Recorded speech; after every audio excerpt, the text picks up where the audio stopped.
is injected into your arm, we now know that only 25% of it actually stays in your arm. And the other 75% is literally collected by your lymphatic system and fed into your circulation. So these little packages of messenger RNA, and by the way, in a single dose of a Moderna vaccine, there are 40 trillion messenger RNA molecules, 40 trillion that are injected into your arm.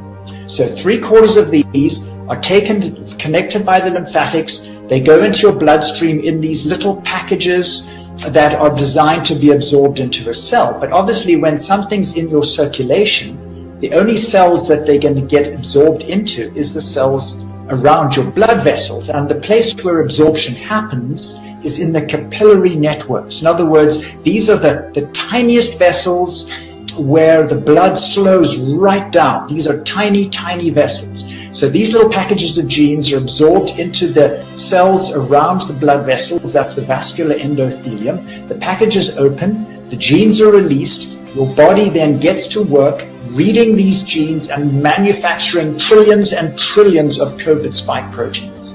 Because even though you get 40 trillion genes, each gene can produce many, many COVID spike proteins. So, and the purpose of the spike proteins is that your body recognizes this as a foreign protein and will make antibodies against it so that you're then protected against COVID. That's the idea. But here's where the problem comes. In a virus, in a coronavirus, that spike protein becomes part of the viral capsule. In other words, it's part of like the cell wall around the virus called the viral capsule. But it's not in a virus, it's in your cells. So it therefore becomes part of the cell wall of your vascular endothelium, which means that these cells that line your blood vessels, which are supposed to be smooth so that your blood flows smoothly, now have these little spiky bits sticking out.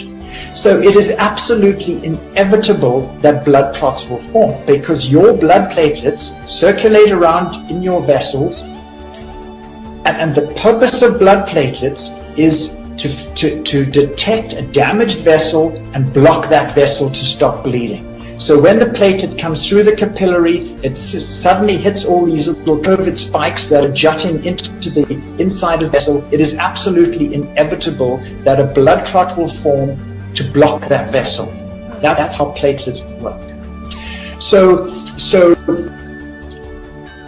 just as is absolutely predicted to cause cancer because it's full of carcinogens, these spike proteins will predictably cause blood clots because of, they're in your blood vessels. It is guaranteed. So Dr. Bogdi then said to me, the way to prove this is we need to do a blood test called a D-dimer test to find out if this is really happening. So, because the problem with the blood clots that we hear about through the media that they claim are very rare are the big blood clots. These are the ones that cause strokes and heart clots in your brain. Those are the ones that show up on CT scans and CT angiograms and MRIs. The clots I'm talking about are microscopic. These are tiny, they're literally on a capillary level, and they are scattered throughout your capillary network. So they are not going to show on any scan, they're just too small and too scattered. So the only way to find out for sure if this predictable mechanism of clotting was actually happening was to do this blood test called a D-dimer. And so the D-dimer is a blood test that shows a recent blood clot.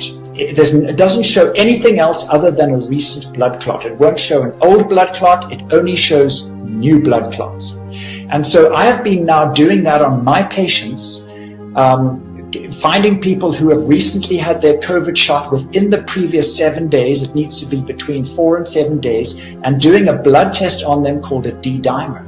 And so I'm still trying to accumulate more information, but on the ones I have so far, 62% of them have evidence of clotting, which means that these blood clots are not rare.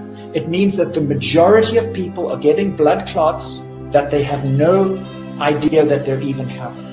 So, Laura Lynn, the most alarming thing about this is that there are some parts of your body, like your heart and your brain and your spinal cord and your lungs, which cannot regenerate. When those tissues are damaged by blocked vessels, they are permanently damaged. So I now have six people in my medical practice with what we call reduced effort tolerance, which means that they just get out of breath much more easily than they used to. I have one fellow that used to walk to my office every week for an arthritis injection, who told me that he could walk 2 miles without any problem, and now after a quarter of a mile he is absolutely out of breath, and it has been like that for 5 months. So on the basis of this D-dimer test, which proves that the majority of people are clotting, these 6 people who now have reduced effort tolerance, literally what's happened to them is they've plugged up thousands of tiny capillaries in their lungs. And the terrifying thing about this is not just that these people are now short of breath and can't do what they used to be able to do, but once you block off a significant number of blood vessels through your lungs, your heart is now pumping against a much greater resistance to try and get the blood through your lungs. And so that causes a condition called pulmonary artery hypertension. It's literally like blood pressure, high blood pressure in your lungs, because the blood can't get through because so many of the vessels are blocked. And the terrifying thing of this is that people with pulmonary artery hypertension usually die of right-sided heart failure within 3 years. So the huge concern about this mechanism of injury is that these shots are causing permanent damage, and we haven't, and the worst is yet to come, because, there are some tissues in your body like intestine and liver and kidneys that can regenerate to quite a good degree, but brain and spinal cord and heart muscle and lungs do not.